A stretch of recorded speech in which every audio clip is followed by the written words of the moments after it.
Judy Makira was born and grew up here, and now with her colleague Dr. Eunice Owino, has come back to support local people that lack the basic skills and opportunities to get online. Here in Kauro, the child goes to the coffee farm in the morning, in the evening tea farm, then milking the cow. You know, the difference is worlds apart. When you just bring internet and dump it here without trainings and some basic skills on how to navigate, they cannot do it. I mean, this is quite a rural area, Yeah. right? Is that how people feel? Yes, and they are not happy. They feel like they were left out. There's something really interesting in that, I think. The internet where we are now, it's infiltrating in the basic life of every person. But the rural people have never seen that. In 2017, Judy and Eunice founded the Centre for Women's Empowerment in Technology to make sure that youth, and particularly girls, don't miss out on the potential benefits of internet access. We have like 3 different programs running here. We have the general digital skills, word processing, Excel. And then internet. How do you navigate in the internet? Yeah. Internet is actually the last topic. This isn't just about browsing. This is bringing the global marketplace to these kids and inviting them to actively participate. We have quite a number of them who are now earning. Jobs online. Yeah, jobs online. Content writing, transcription. You can see they look different because now they are exposed and they are earning some money. Oh, So, really? yes. They look different. Yeah. What, is in like what they're wearing or like confidence? Even confidence, they have more authority. So when they come with stories of their success stories, they motivate the ones that are currently going on. And then in here we have... For the current class, it's graduation day. Graduating is not the end. This is a beginning. So this is where your digital life begins.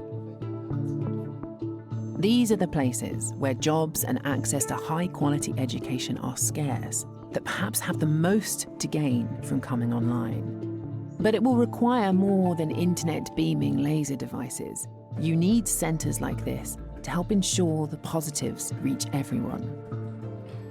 Digital technologies is the way to go. So congratulations, naongera sana. Thank you. Yeah, well done.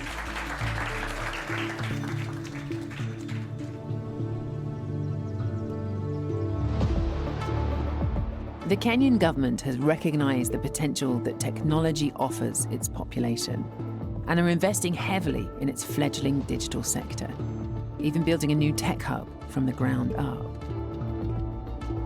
And so, with high-speed internet access and a young population hungry for work and opportunities, Kenya is an attractive place for global companies to outsource online jobs.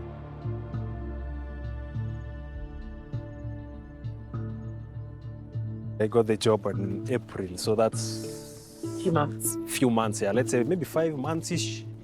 Yeah, it was just 5 months-ish. Shortly after graduating from university, Moses Oyange was employed as a content moderator. He describes his job as watching hours of incredibly disturbing videos every day to protect the rest of us from the nightmare of seeing them. I don't know if people in general realise that content moderation involves people like you physically sitting down in front of a computer and watching stuff. For every platforms, like human beings need to be there because it's human beings who can properly detect, and know what is right and what is wrong. And was it very traumatic? For me, I'd say it was very traumatic. Even up to date, there are some videos that I'm still lingering on my mind, I'm still struggling with, the PTSD, the insomnia. I came to view society as a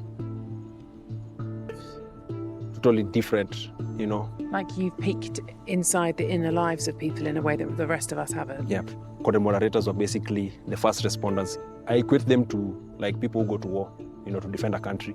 So as you're defending I'd say the morality and the sanity of people who are using that platforms. For such an important job, Moses says he was paid $200 a month, less than half the average income in Kenya and 9 times less than content moderators earn in the US. And here, Moses says the role comes without appropriate psychological support. It's raised accusations of a kind of digital colonialism, big tech companies extracting online labour for minimal cost. How do you square that circle then if you have to have humans doing this? We had a meeting of over 250 moderators based here, and then we just sat down, shared our working experiences. But at the end of the day, we sat down and decided, you know what, for us to move forward, we need to have a union for ourselves. We know the challenges that we face as people who work in this industry, and the only solution that can make both the multinational companies and their outsourcing firms to listen is with the power of unity. Alongside the fledgling African Content Moderators Union, Moses is pushing for better pay, conditions, and a recognition that without their work, our shared online spaces would quickly become unusable.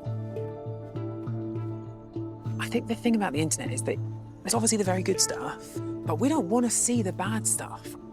And I think it's very easy to just ignore the invisible work that's going on behind the scenes. That in order for you to have a safe, polished, glossy experience, you have to have people exposed to the worst horrors of humanity. I mean, that's the price that has to be paid by somebody. I'm not sure I feel comfortable about them being paid $50 a week for doing so. As the internet continues to be rolled out across the world, jobs like this in an ever-growing digital sector will be created. But the biggest profits will continue to be amassed by giant tech companies far from places like Kenya, unless local companies can enter the game. And that is what a team of tech experts based here in Nairobi aims to do.